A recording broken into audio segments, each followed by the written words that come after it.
Et donc le tueur était au Kremlin. C'est une enquête du Wall Street Journal qui pointe du doigt le puissant numéro 2, Patrouchev, dans la mort de Prigojine. Prigojine, indispensable conseiller de Poutine. Le doute semble vraiment s'éloigner sur le fait que le Kremlin ne serait pas totalement mouillé dans la disparition du chef des Wagner. On va en reparler avec vous, Pierre Aski. Merci d'être là, éditorialiste international pour France Inter et l'Obs. Général Trinquant, ancien chef de la mission militaire française auprès des Nations Unies. Jean de Glignasti, directeur de recherche à l'IRIS, ancien ambassadeur de France en Russie. Et nous accueillons Aglaé Achechova. Merci beaucoup d'être avec nous, Aglaé. Bienvenue dans le temps de l'info, spécialiste de la Russie, originaire de Saint-Pétersbourg. Vous êtes aujourd'hui chargé du domaine russe à la Bibliothèque universitaire des langues et civilisations. Jade, venez avec nous, parce que vous avez lu très attentivement cette enquête de nos confrères américains qui ont des éléments précis provenant des renseignements américains qui prouvent qu'à un moment, Patrouchev a appuyé sur le bouton et a ordonné l'assassinat. Effectivement, c'est le Wall Street Journal qui apporte de nouveaux détails sur l'assassinat de Prigojine. Un homme serait derrière et effectivement, ce serait Nikolai Patrouchev. C'est l'un des plus anciens alliés, l'un des plus anciens confidents du président russe. Rappelez-vous, au moment du crash de l'avion de Prigojine, Vladimir Poutine donnait comme seule explication une grenade qui aurait explosé à bord. Écoutez. Le chef du comité d'enquête m'a fait un rapport il y a quelques jours. Des fragments de grenades ont été retrouvés dans les corps des victimes de la catastrophe aérienne. Il n'y a pas eu d'impact externe sur l'avion. C'est un fait établi par le résultat de l'expertise menée par le comité d'enquête de la Fédération de Russie. Mais l'enquête n'est pas encore terminée. Bon, eh bien, selon le Wall Street Journal, rien de tout cela n'était vrai. Nikolai Patrouchev, qui est l'actuel, je vous le rappelle, secrétaire du Conseil de sécurité, aurait en fait donné l'ordre à son assistant de préparer une mission pour se débarrasser de Prigojine. C'est une information d'un ancien officier russe qui témoigne dans le Wall Street Journal. Poutine a été mis au courant de ce plan et a totalement laissé faire. Le 23 août, Prigojine est à l'aéroport de Moscou. Il attend que les inspecteurs effectuent les derniers contrôles à bord de l'avion. Et c'est à ce moment-là, peu avant 17h, qu'une petite bombe a été placée sous l'aile de l'avion, selon les renseignements occidentaux. L'avion décolle à 17h et la suite, vous la connaissez. L'avion se crache et Prigojine et 9 autres personnes à bord sont tuées. Quand on refait l'histoire, il n'est finalement pas si étonnant que ce soit Nikolai Patrouchev qui se soit emparé de cette mission d'éliminer Prigojine. Patrouchev avait prévenu Poutine depuis longtemps que la dépendance de Moscou à l'égard de Wagner en Ukraine donnait à Prigojine un poids politique et militaire trop important qui menaçait de plus en plus le Kremlin, qu'il gérait un empire de plusieurs milliards de dollars à l'étranger et qu'il fallait y mettre fin. Dès l'été 2022, donc quelques mois après le début de la guerre, effectivement, Patrouchev commence à mettre en garde Poutine, mais ce sont des avertissements qui tombent dans l'oreille d'un sourd. Lorsque cela s'est transformé en une véritable mutinerie, Patrouchev est intervenu pour conjurer le plus grand défi jamais lancé au Kremlin, et c'est là qu'il a vu une opportunité d'éliminer définitivement Prigojine. Patrouchev est aujourd'hui, du haut de ses 72 ans, l'un des hommes forts du Kremlin qui opère quasiment tout le temps dans l'ombre de Poutine. Merci beaucoup, Jade. Avant d'en venir à cet attentat, tel que le décrit le Wall Street Journal, Patrouchev, l'homme qui murmure à l'oreille de Poutine, un nationaliste qui alimente, dit-on, la haine de l'Occident, de Poutine. C'est comme ça que vous le percevez aussi ? Oui, un ancien de FSB qui était aussi mouillé et était dans les fonctions pendant les explosions de maisons à 99. Il est extrêmement conservateur et on sait qu'il a une grande influence auprès de Poutine, effectivement. Et c'est pas étonnant, c'est un homme qui se croit visiblement un homme d'État. Et dans ce sens, Prigojine et toute cette aventure devaient lui déranger aussi parce que c'est l'aventure privée, les forces privées qui exécutent la violence. Donc c'est une sorte de monopolisation de violence aussi qu'il veut.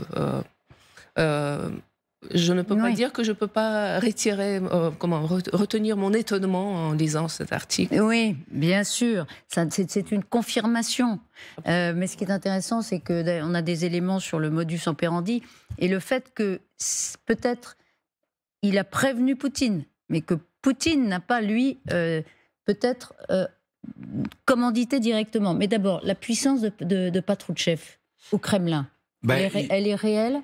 Oui, bien sûr, oui. C'est-à-dire d'abord, il est secrétaire du Conseil national de sécurité, dont le président est Poutine. Donc, en fait, c'est lui qui préside de facto. Enfin, c'est lui qui prépare les travaux. C'est lui. Et le c'est lui qui préside la Russie. Enfin, quand il y a une séance officielle, bien entendu, c'est Poutine.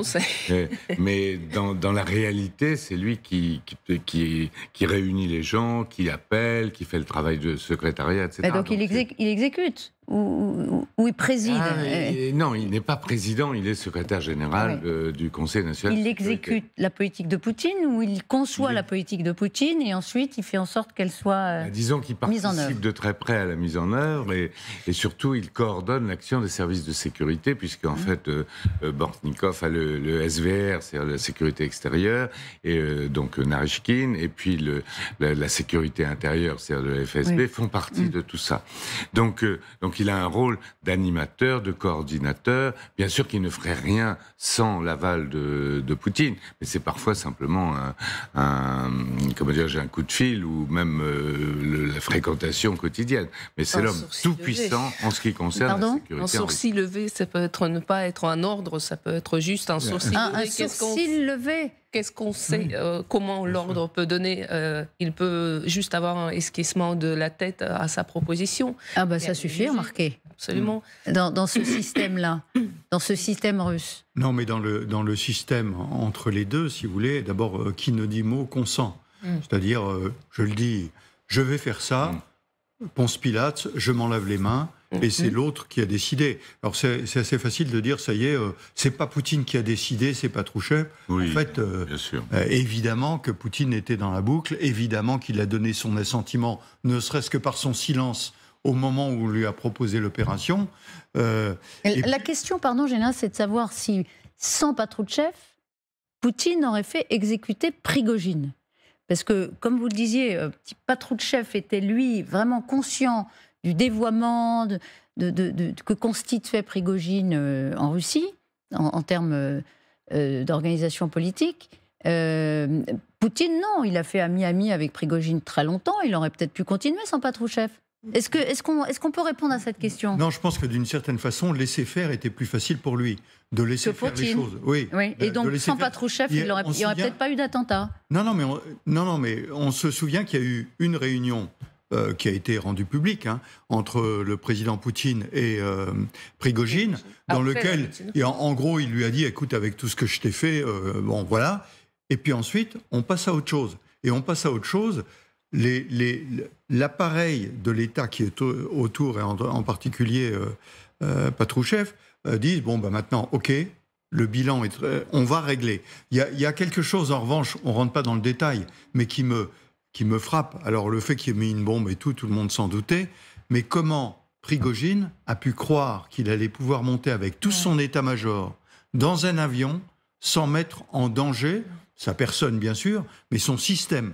Ça, c'est quelque chose qui me laisse pantois. Moi, je citais toujours... Jade, pardon. Ce que décrit le journal, c'est qu'il arrive à Moscou pour prendre son avion. Et là, les services de sécurité vérifient que son avion est bien d'équerre. Comment Prigojine pouvait-il croire les services de sécurité russes, si vous voulez? C'était peut-être aussi les siens. De la mort, on ne sait pas si c'était les siens. On ne sait pas si ce sont les siens ou les services de sécurité russes. Il y a aussi un aspect, vous dites Prigojine, ami de Poutine.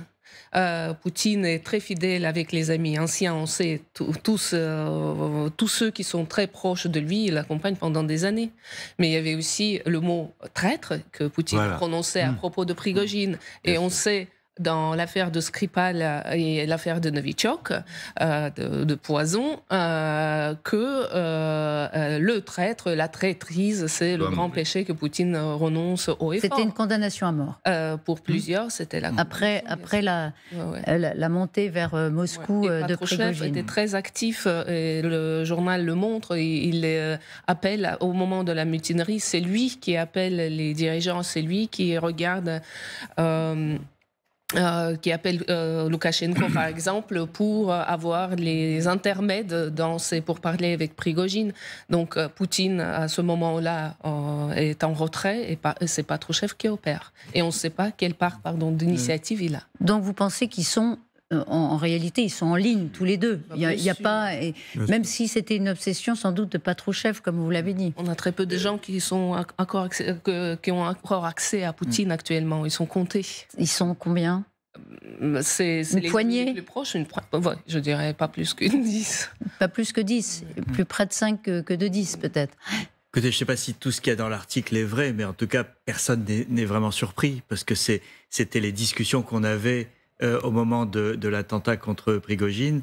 C'était le scénario qui était le plus probable, c'est que finalement cette élimination du traître, la figure du traître, Poutine l'avait dit même publiquement que c'était la chose qui était la pire chose à ses yeux. Donc voilà, ce scénario-là est beaucoup plus crédible par rapport à toute l'histoire de Poutine et l'histoire récente de la Russie que le conte de fées que Poutine a raconté dans l'extrait qu'on a vu tout à l'heure sur la grenade qui a explosé à l'intérieur de l'avion. Donc voilà, on ne peut pas dire qu'on est surpris. On est surpris, mais ce qui est intéressant, c'est ce que vous disiez exactement, Aglaé, c'est que sans doute Patrushev, compte tenu de sa conception qu'il a de l'État, a le premier considéré que bon, ça commençait à suffire, quoi. Ouais. Hein, il avait du mal à supporter cette verrue pour lui dans le système politique et militaire. Si vous permettez, je voulais finir aussi avec la citation de Poutine parce qu'elle était coupée un peu avant.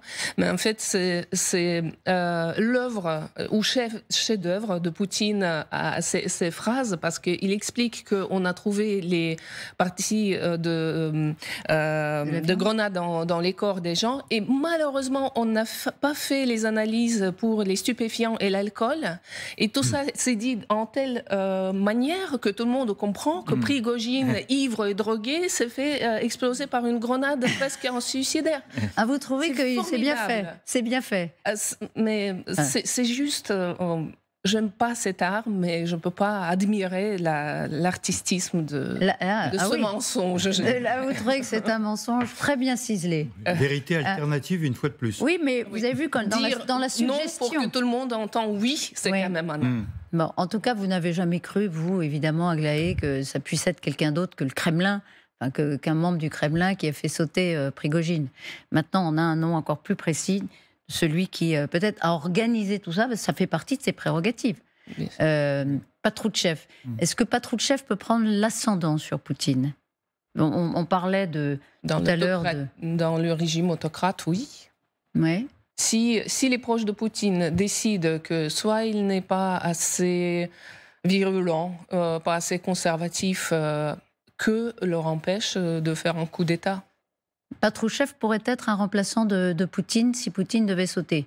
S'il y avait un échec de la guerre. C'est compliqué parce que qui pensait qu'après Staline, ça ne sera pas Beria? Ouais. Et c'est Khrouchtchev qui est venu au pouvoir. Donc, non, trop près. Il est trop près, à votre avis?